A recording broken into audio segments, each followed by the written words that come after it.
or you have more refreshed mind from morning meditation. Before arm offering, we have maybe 30 minutes of wisdom talk. Oh, okay. See more people. Anyone see me first time? Can you raise your hand? First time.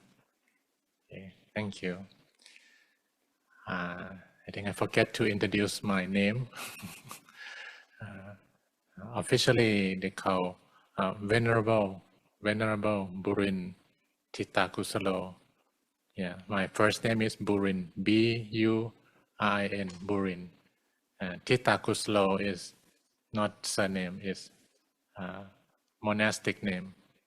Yeah, in Thai tradition, anyone become a monk, they keep first name, and then they have monastic name. Yeah, but in the passport, we need to keep family name. Right, so it's Burin Chandakit Chokchai. But in the temples, we have monastic name because we consider anyone become a monk, you born in the Dhamma. Yeah, and that is kind of name, and it's Pali. It's a language in the Buddha time. Thita means stable, Kusalo means goodness. Yeah, so that opposite of who I am before I become a monk. Yeah, I learned mass communication, media and televisions. So maybe Buddha want me to be calm down, stable. So that the name to be stable, to do good. And I've been doing this now 27 years. Yeah, since I'm 22, now I'm approaching 50. So yeah, almost 30 years now.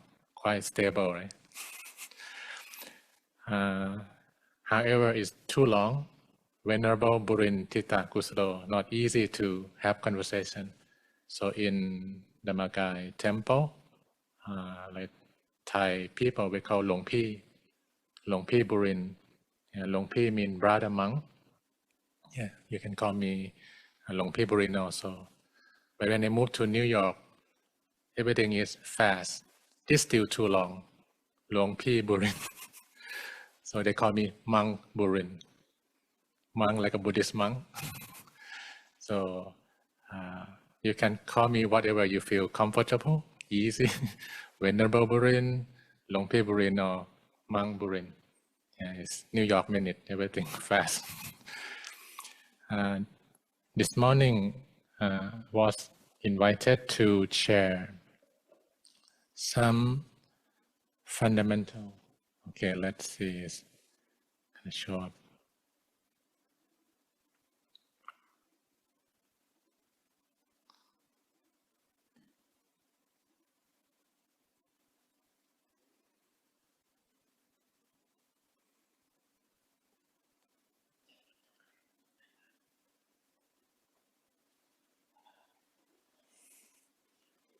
Okay.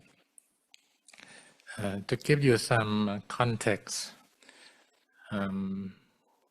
in America and also Canada, and now also Mexico, some part, we have around 20 Dhammakaya branches, and it's always the wish of the master that you see on when you come in, หลวงปู่ หลวงปู่สด หลวงพ่อธรรมชโย หลวงพ่อทศชโย คุณยาย They knew what Buddha discovered 1,000 years ago is beyond religion, beyond nationality or culture, because he discovered we call Dhamma.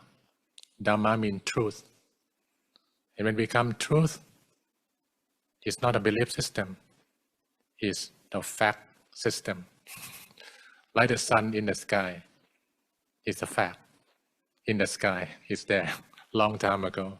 So it doesn't require believe, not believe. It's just the fact. And sometimes we look at what Buddha discovered as the way of life. So it doesn't require any label. You can be Buddhist, you can be Christian, you can be Even Muslim, I went to Jordan. I teach Muslim how to meditate and live more peaceful. Even atheists, have a lot of atheist students who want to be happy also. As an atheist, but want to be happy. Everyone want to be happy. So it's always the wish of the master that this knowledge should benefit everyone, regardless of religion or nationalities. But as we from Thailand, and we never been colonized by any country, we very good in speaking Thai, but not very good in speaking other languages. We not get used to it. We never been forced to speak other languages. So that is the language barrier. Not every Thai monk can speak English very well. I spent many years practicing. And it's not my mother tongue, so I cannot speak like you. So, but I hope you understand me, right? Yeah. So now more Dhammakaya Center in this America, Canada, Mexico start to introduce this in the local language more. Yeah. The master wanted to be English since day one, but we not get used to it, right? But now more center start to introduce this to local, as I'm aware. Here every Sunday now both Thai and local American. In my place in New York, 90% American. We have some Thai also join, but they understand English like today. Also in Chicago, in California, and then other places now start to introduce more. Some mainly introduce meditation. Some start to introduce what the Master Long Pa called international culture of enlightened one. This is from Long Pa Damashio, our current master. I learned Dhammakaya meditation from him directly. So he said, "Oh, Long Burin, when you go, this is not. You can call Buddhist culture, but actually," he said, "it's not just for Buddhists, because what Buddha discovered is no label. It's just how we call it, right? Like the sun in the sky. In English, you call sun. If you go to China, they call Taiyang. If you go to Thailand, we call Pratit. Sun, Taiyang, Pratit. Sound totally different. Is one thing, right? So he said, let's call it international culture of enlightened one. You're American, you are Thai, you are European, it's okay. If you want to be enlightened, this is how we do. Okay, ready?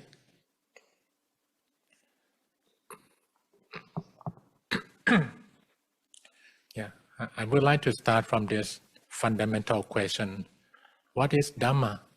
Because when you come to the temple, right, you want to learn Dhamma. You want to benefit from Dhamma. If you're more familiar with Dhamma, D-H-A-R-M-A,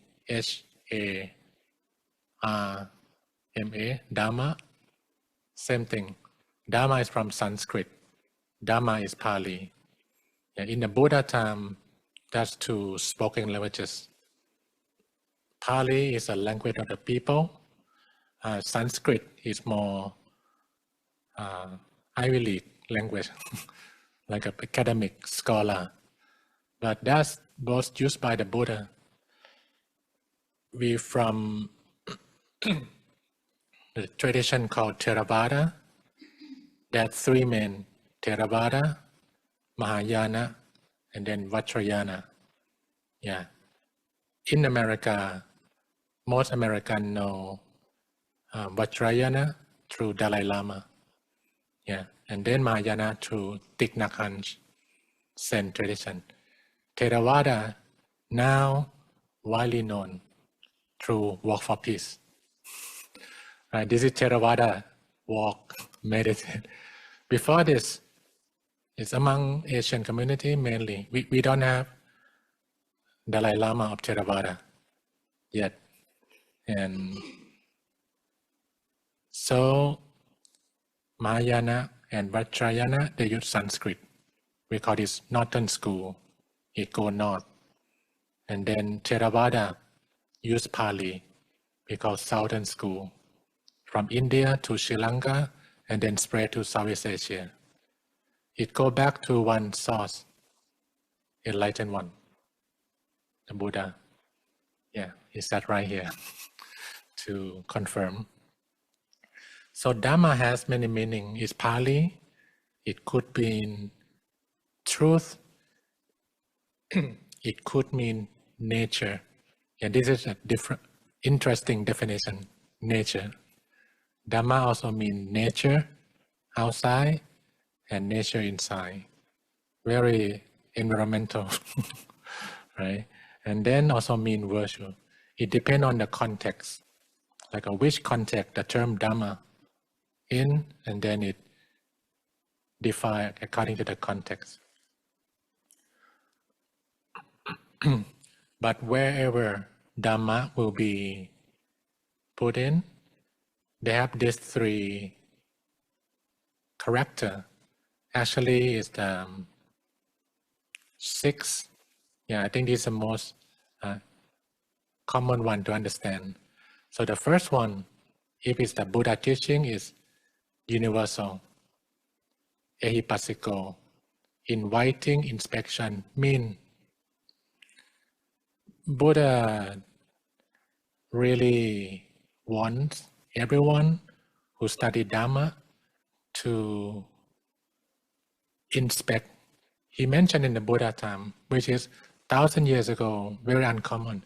Do not believe what I say. Believe what you experience. It is 1,000 years ago. Not science even not rise up in the world yet. But he talked like a scientist. Do not believe what I say. Believe what you experience.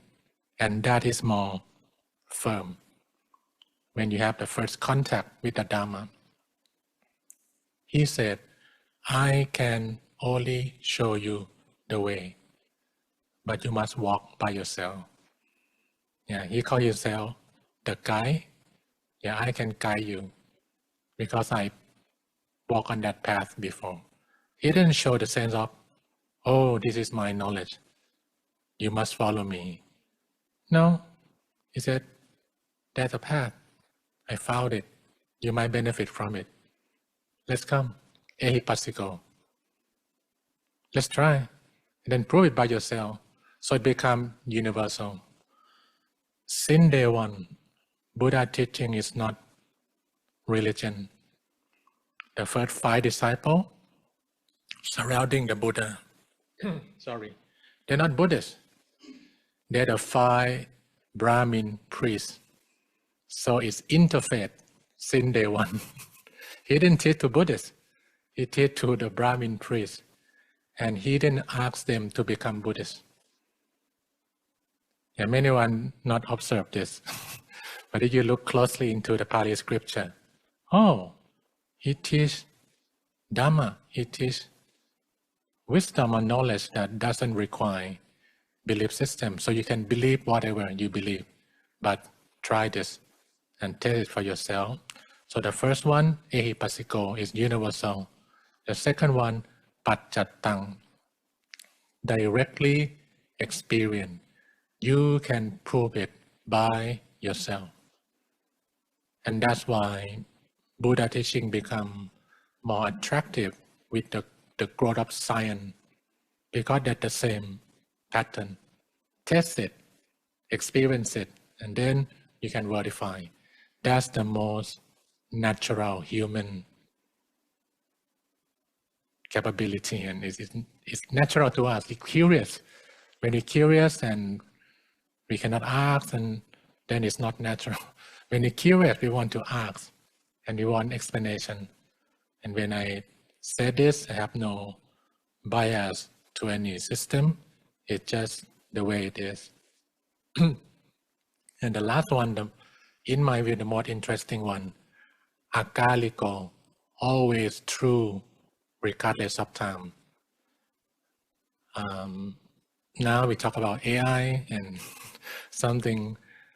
We have Dhamma for AI. Yeah, not today. Yeah, I have some friend work in Google company.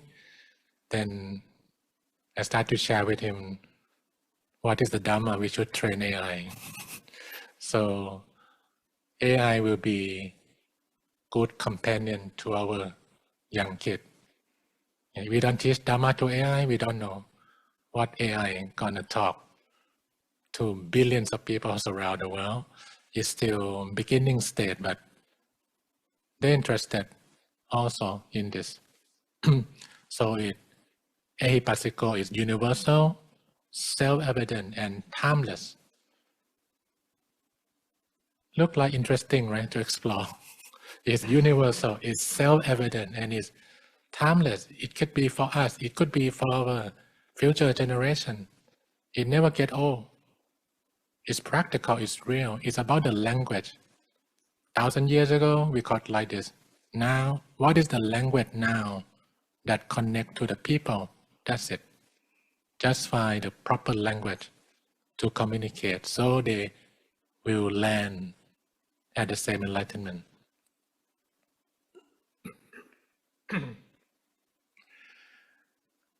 Okay. Today I would like to show this part. It's like put this into more practical step. This Dhamma called Sat Dhamma 3. In English, True Wisdom 3. As a Buddhist monk, we observe this in different parts in Buddha teaching, but when it together is very clear. Buddha teaching Dhamma has 3 aspects. The first one, Pariyatti, Sat Dhamma, theoretical aspect of true wisdom, and then Patipatti Sat Dhamma, practical aspect of true wisdom, and then Pativeta Sat Dhamma, attainable aspect of true wisdom. What is this? If it's a Buddha teaching, we can explain about it. From physical, from non-physical, your own mind, he have answer. That's a theory. Then Buddha, we have something that, oh, I want to know more about that. Practice, meditate, learn, explore. So there's theory, and then it leads to practice. And the last one, Pativeta, attainable aspect, it brings result. So if anyone know the Dhamma, but don't practice, know a lot, but don't practice, they might not achieve the result. So we need to learn and put it into practice, and practice harder. You can learn about loving kindness right away. You can learn about equanimity right away. But to really have loving kindness in front of someone you hate is a practice. To have equanimity when there was in turbulence is a practice. You see, the practice is the key. In America, among my New York students, you learn selective Buddhism. You didn't learn complete Buddhism. Oh, mindfulness, just meditate 10 minutes. You can meditate 10 minutes for years, but you still talk lie. You will not find true peace. You get the idea? Because it's not just that. It needs to be completed. It is giving, ethic meditation, dana, sila, ethic. Yeah. In America, someone before you, I think they have good intention. Oh, maybe this simple one. But sometimes through marketing, through promoting, it's easier to be distracted. And there's a book. I didn't read it. I just see the cover. Mac Mindfulness. Mac come from McDonald's. Mac Mindfulness. Like some mindfulness is good, and I know that sati is the key.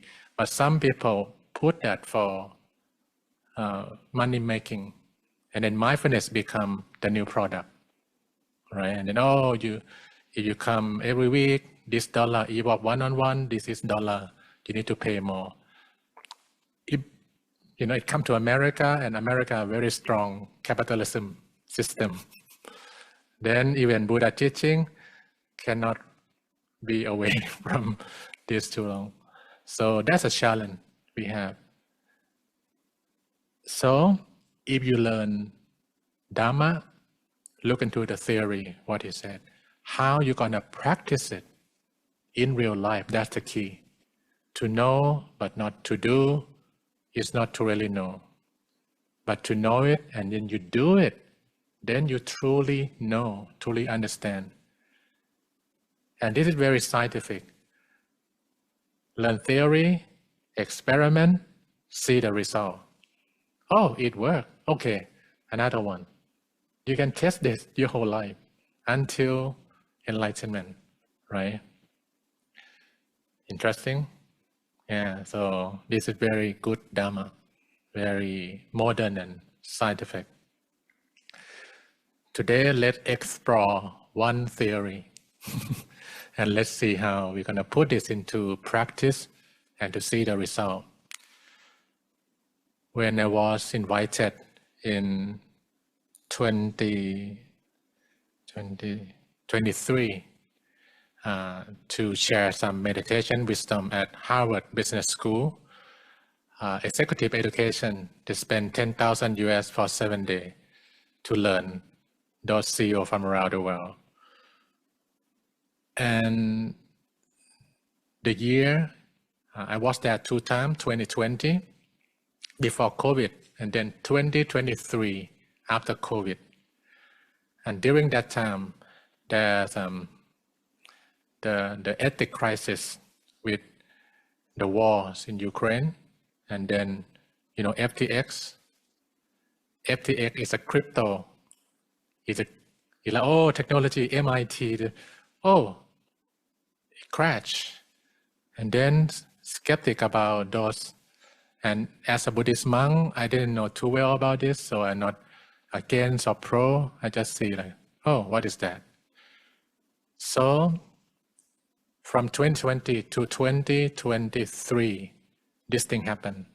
So when I returned to Harvard Business School for the second time, I asked the people there, can I teach not just mindfulness? I want to teach Dhamma. Because without knowing Dhamma, they'll be in trouble. They need to know how important their own mind need to be aligned with ethics.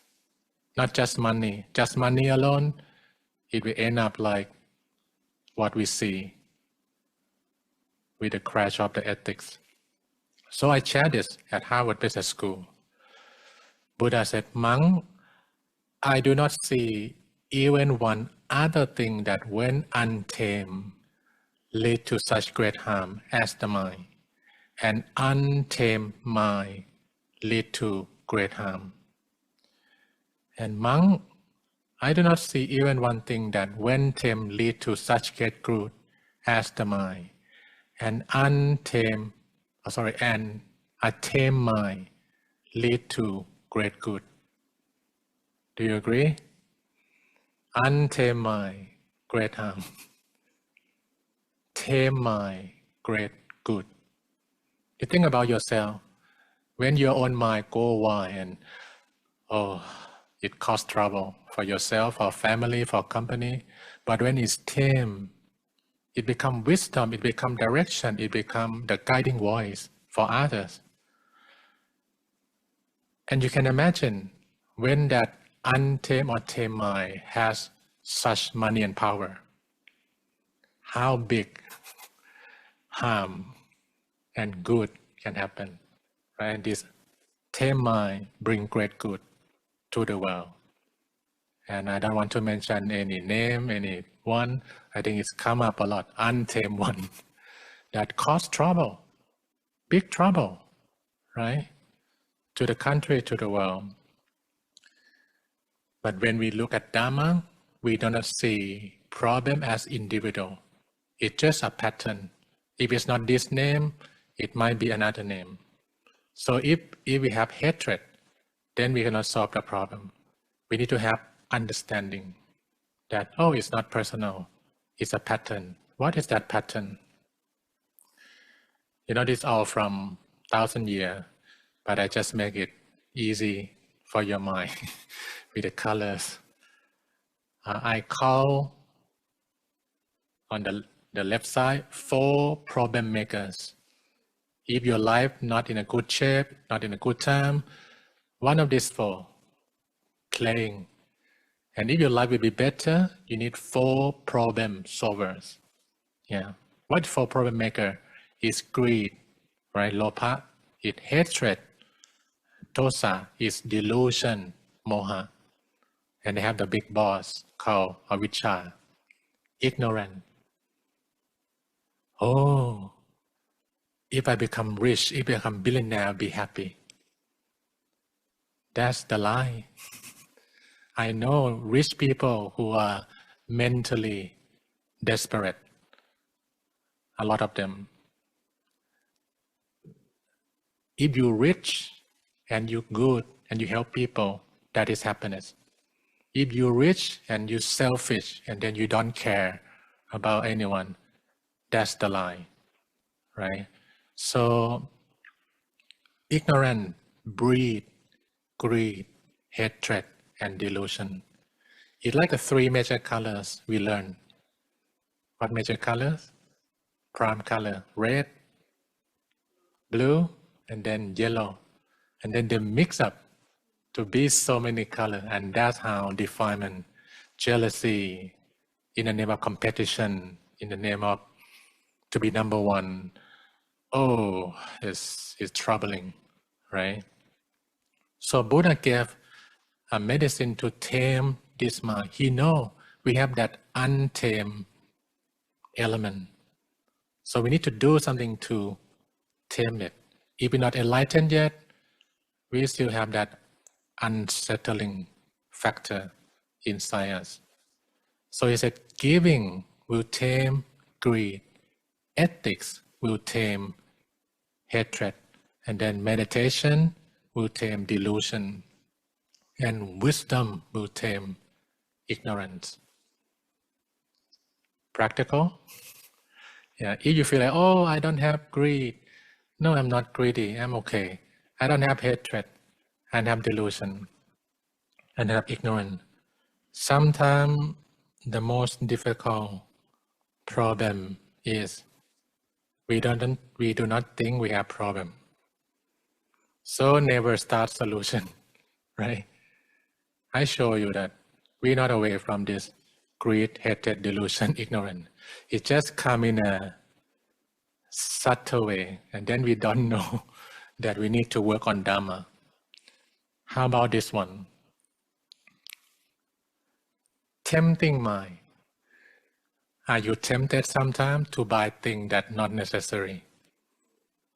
And then you regret, sell. Those things look, the new iPhone. Oh, they can do this. Maybe, I don't have anything against Apple. I use iPhone also. But let's say this phone can do 100 functions. Most of the time you use 50 functions, right? And then the new one, now you can do 200 functions. You still use 50 functions most of the time. But because, my friend gonna have it, it's not necessary, right? If you still have tempting mind, that's a little greed. That's a little, you don't need it. But you are motivated to spend the money, which that money can be used for something else, for family, for charity, but it's misguided to entertain greed, right? How about upsetting mind? You get upset sometimes? Yeah, I think everyone. Me also, I'm still training when a lot of work, it doesn't flow well. So if you have upsetting mind, that hatred, it a start. Small one first, upsetting, and then it's negative. Again, sometimes It's hard to fix the problem when we feel that we don't have problem. But once we know, oh, we have some problem, then the solution, the change, the transformation start. Sometimes we may have confusing mind. You get confused sometimes about life, about the country, about the world. Like that is delusion. Delusion means what's going on, what I'm gonna do. So that is kind of not clear, right? So we have this, and the last one, fooling mind. You did something, and 1 day later, 1 week later, oh, I should not do that. Right? That's fooling mind. Something blind you to see the reality. So, without giving ethic, meditation, wisdom, we be troubled by untamed mind. And that's why Dhamma is so important. Not for your religious pursuit, but for a good life. Yeah, but if you have religious pursuit that you feel wonderful, you can do that, right? But at basic good life, we need to know Dhamma, so we can turn tempting mind to be generous mind. Oh, I cannot follow that marketing. It's gonna make me spend 10,000 more unnecessary. Stop it, and then I'm gonna use it or something else. When you have wisdom, you shift tempting mind to be generous mind. You shift upsetting mind to be kind mind. Oh, when I was young, I made the same mistake. I'm gonna treat them the way I want to be treated when I was young. So you can, and you know this, the darkness and the light is just the two sides of one coin. When you are mindful, you can choose. When you are mindful, you will be tempted by the untamed mind. So, tempting to be generous mind, upsetting to be kind mind, confusing to be calm mind. Meditate and then, oh, it happened like this before, 100 years ago. So it's not new. We need to fix at a fundamental level. And the last one, from fooling mind to be wise mind. Clear? So I systemize and make it colorful with my team, so it's easy to remember. It's the Buddha teaching, but now we call Gem W. Yeah, Gem W. What is that? You want a good life? Practice giving, ethics, meditation, wisdom. Today, in the ceremony, you complete this all. Well, congratulations that you are here, and then you're going to follow the path of good life. But I want to remind you, if you come to the temple on Sunday, it's not just one-time event. It's a reminder that this is the way of life that you should do. I'm pretty sure that you want to be happy every day, right? Not once a week, right? And when you're out from here, and that's the real battle. When you're back to your home, when you're back to office, how the Dhamma I learned will transform that untamed mind to be tamed mind. Start with your own mind first. And then how you influence the untamed mind people. That's the next level. So, it's not happen overnight, but let's aim. That's from our master. Before you have breakfast, give first, and then eat. Put things in the box. You can do Venmo, you can do like an act of generosity. Why you have food to eat? There's someone hungry right now. So do something to spark that joy of giving first. Before you go to work, be mindful with 5 ethics. Yeah, I don't have time today to explore, but you have family. Do not kill, do not steal, those things. Today I will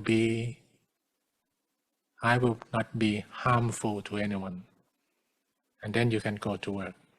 And then before you have dinner, meditate first. Yeah, before fill up your stomach, fill up your heart and mind with some inner peace. And then before you go to bed, listen to wisdom first. Yeah, our wise abbot, Longpo Thata, he give the first 3, I add 1 more. Because when you listen wisdom, you can practice giving ethic meditation better. So wisdom is a kind of a power to support you every day. I summarize now. Today, with the ceremony, when we just finished meditation, you already practice meditation. Now, you practice listen to the wisdom, right? And right after this, we request the 5 precepts. Yeah, it's triple gem, 5 sila, and the blessing. It's ethics and wisdom in this part. And then the monk will walk with the bowl, arms offering, the giving. So you practice letting go. And this food, this offering will make the monks and the staff stronger, help more people, and you feel good. Yeah. I think that's it. I don't have time for that triple gem too much, but